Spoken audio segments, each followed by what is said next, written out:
Good day, everyone, especially to our instructor, Engineer Gabby. I am Engineer Mary Apple Sanchez, and I am going to present today the topic underground water, which is non-reactive contaminant transport in the saturated zone. In dealing with groundwater pollution problems requires anticipating how the concentration of a contaminant introduced in natural geological material will change in space and time. In this lecture, summarizes the current understanding of transport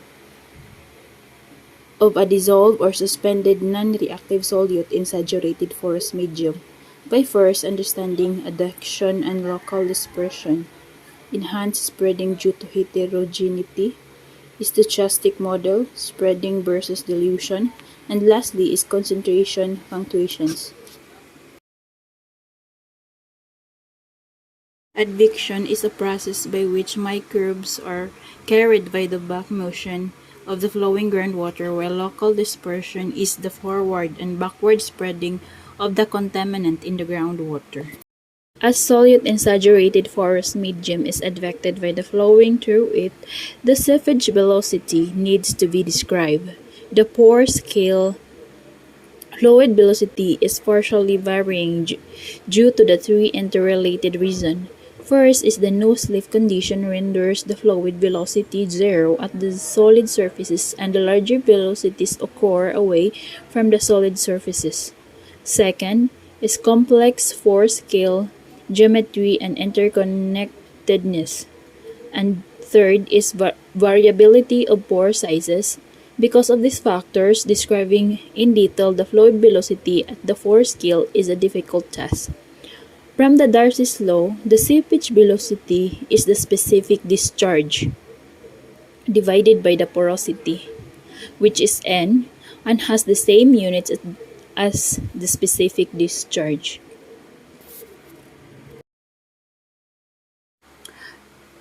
Local dispersion is the effect of interaction of molecular diffusion and the complex pore scale velocity on the solid concentration. The mass flux is presented by this formula where F sub I is the mass flux, N is the porosity, V sub I is the seepage velocity, C is the mass per unit volume of solution, and D sub Ig is the local dispersion coefficient tensor.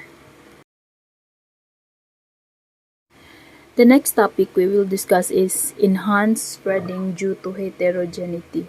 In groundwater studies, heterogeneity or homogeneity is generally associated with hydraulic conductivity or key of the aquifer.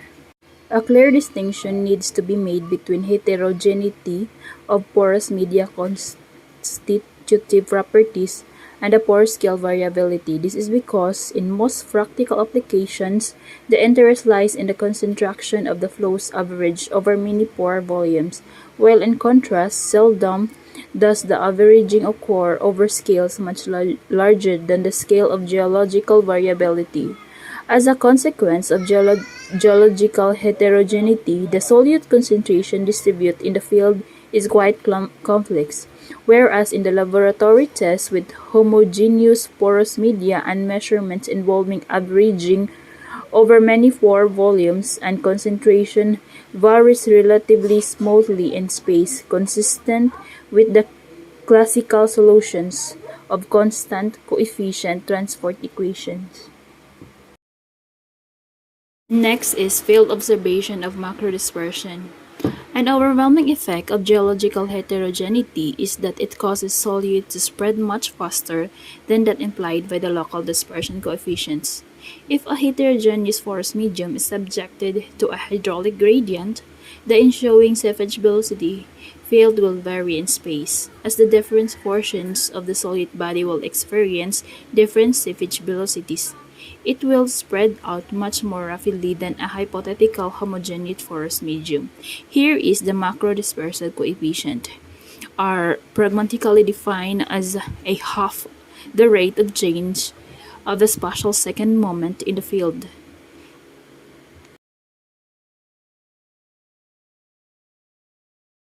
The third topic we will discuss is the stochastic model, the overwhelming effect of heterogeneity in field concentration data has led to attempts to systematically explore the relationship between heterogeneity and transport phenomena. In the process of explaining transport phenomena in aquifer, a better understanding and more realistic description of flow is heterogeneous porous media have been developed as its variability along with the local dispersion coefficients control the concentrations observed in the field. Random field representation of heterogeneity. The simulated hydraulic conductivity field shown in the figure is one realization of multidimensional stochastic process. If measurements are used only to construct a covariance model and simulate such realization, they are unconditional realizations insofar as they are not required to attain the measured values at the point of measurement. If the simulated realization attains the measured value at the point of measurement, it is conditioned realization. Both these types of realizations of hydraulic conductivity fields can be used to understand how transport occurs in a heterogeneous aquifer. It is inappropriate to use ordinary kringing to simulate a hydraulic conductivity field to perform detailed numerical simultaneous of flow and transport because the simulated hydraulic conductivity field will usually lack of microstructure that influence transport on account of being a conditional mean. Is the figure of flow and transport simulation. It shows the shaded and contoured plots of the concentration field employing a standard centered, explicit, second-order finite difference scheme. And the next picture shows the evolution of the spatial second moment of the solute body in the heterogeneous domain and what would occur without heterogeneity. It is not surprising that the heterogeneity resulted is faster rates of growth of spatial moments compared to the homogeneous case. In practical applications, this enhanced rate of growth is typically accounted for by simply using a substantially larger microdispersion coefficient instead of the local dispersion coefficient that works well in laboratory scale homogeneous specimens. And the next topic we will discuss is spreading versus dilution. For a false input in a homogeneous porous media with a specially constant seepage velocity, the peak concentration at any time is inversely proportional to the spatial extent of the flume. Here is the figure of spreading versus dilution. Letter E is the peak concentration in homogeneous hydraulic conductivity field. B is the peak concentration in heterogeneous hydraulic conductivity field. C is the peak concentration for the Cape Cod bromide tracer test. And letter D is the spreading of the Cape Cod bromide tracer test. The last topic we will discuss is the concentration fluctuations, irregularity of concentration distributions.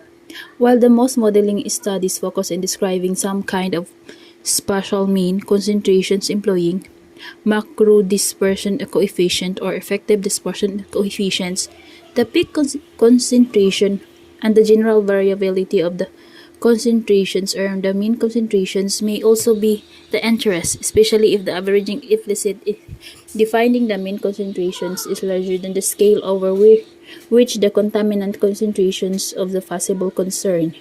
It would be quite attractive if a simple method could be found in supplement the mean concentrations by a concentration standard deviation. Before such a method can be developed, the general nature of concentration fluctuation needs to be recognized.